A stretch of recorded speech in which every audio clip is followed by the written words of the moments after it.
ನಮಸ್ಕಾರ ಸ್ನೇಹಿತರೆ, ನನ್ನ ತಾರಸಿ ತೋಟಕ್ಕೆ ನಿಮ್ಮೆಲ್ಲರಿಗೂ ಸ್ವಾಗತ. ತುಂಬ ದಿನ ಆದಮೇಲೆ ಇವತ್ತು ವಾಟರ್ ಲಿಲ್ಲಿ ಒಂದು ಅರಳ್ತಾ ಇದೆ. ತುಂಬ ದಿನ ಆಗಿತ್ತು. ಸುಮಾರು ಇದು ನವರಾತ್ರಿ ಟೈಮಲ್ಲಿ ಬಿಟ್ಟಿದ್ದು. ಅದಾದಮೇಲೆ ಸ್ವಲ್ಪ ದಿನ ಗಿಡ ಡಲ್ಲಾಗಿತ್ತು. ಇವಾಗ ಮೊಗ್ಗು ಶುರುವಾಗಿದೆ. ಇನ್ಮೇಲೆ ಹೂವು ಜಾಸ್ತಿ ಆಗ್ಬೋದು ಅಂತ ಅಂದ್ಕೊಂಡಿದ್ದೀನಿ. ಈ ಎಲೆಗಳೆಲ್ಲ ಚಿಕ್ಕ ಚಿಕ್ಕದಾಗಿದೆ.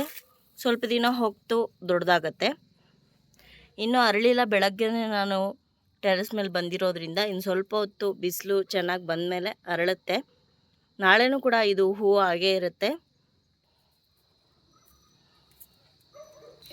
ದಾಳಿಂಬೆ ಗಿಡದಲ್ಲಿ ದಾಳಿಂಬೆ ಕಾಯಿಗಳ ಭಾರಕ್ಕೆ ರೆಂಬೆಗಳೇ ಬಗ್ಗೋಗಿದೆ. ಇದಕ್ಕೆ ಕಟ್ಟಬೇಕು ಏನಾದರೂ ಮಾಡಿ, ನೋಡೋಣ ಏನಾಗುತ್ತೆ ಅಂತ. ತುಂಬಾ ಚೆನ್ನಾಗಿದೆ ಕಾಯಿ. ಸದ್ಯಕ್ಕೆ ಯಾವುದೇ ಔಷಧಿ ಹೊಡೆದಿಲ್ಲ ನಾವು, ಯಾವುದೇ ಪೆಸ್ಟಿಸೈಡ್ಸ್ ಎಲ್ಲ. ರೀಸೆಂಟಾಗಿ ಹಾಕಿದ್ದ ನಂದಿ ಬಟ್ಲು ಗಿಡ ಹೂ ಬಿಟ್ಟಿದೆ ಇವತ್ತು. ನೆನ್ನೆ 2 ಹೂವು ಬಿಟ್ಟಿತ್ತು, ತೋರಿಸೋದಕ್ಕಾಗಲಿಲ್ಲ ನಿಮಗೆ. ಇವತ್ತು ಒಂದು ಹೂವು ಬಿಟ್ಟಿದೆ. ಮತ್ತು ಕನಕಾಂಬರ ಕೂಡ ಬಿಟ್ಟಿದೆ.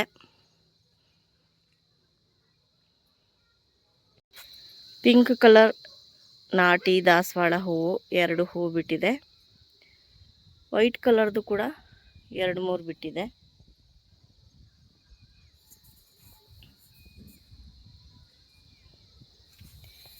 ರೆಡ್ ಕಲರ್ದು 2 ಬಿಟ್ಟಿದೆ. ಮತ್ತಿದೊಂದು ಪಿಂಕ್ ಕಲರ್, ಇದು ಕೂಡ ತುಂಬ ಚೆನ್ನಾಗಿದೆ ಕಲರು.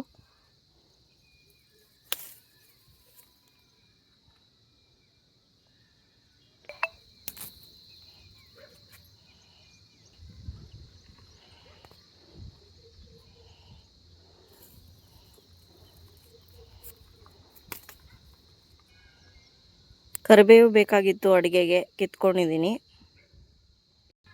ಕಣಗಿಲೆ ಹೂಗಳು. ಇದು ಫಿಗ್ ಗಿಡ, ಅಂದರೆ ಅಂಜೂರದ ಗಿಡ. ಯಾಕೋ ಒಣಗೋದಂಗಾಗಿತ್ತು.